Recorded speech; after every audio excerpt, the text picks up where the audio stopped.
महफिल में शरीक होने की। अल्हम्दुलिल्लाह एक लंबा सफ़र रहा। 2010 से ये शुरू हुआ और मेहनत जारी रही। हमारे बड़े भी मेहनत करते रहे और हम कभी भी नहीं भूल सकते हमारे मोहतरम बुजुर्ग अमीर काबिल साहब मरहूम। दिन रात उनकी मेहनत और कोशिश।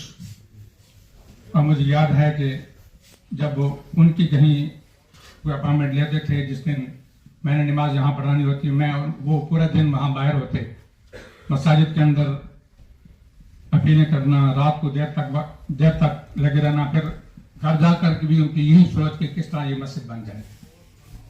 बस अल्लाह को यही मंजूर था कि जो काम शुरू हुआ, अल्लाह रब्बुल इज्जत ने उनको अपने पास बुला लिया। अल्लाह रब्बुल इज्जत उनकी कब्र को मुनव्वर फरमाए, उनको जवारे रहमत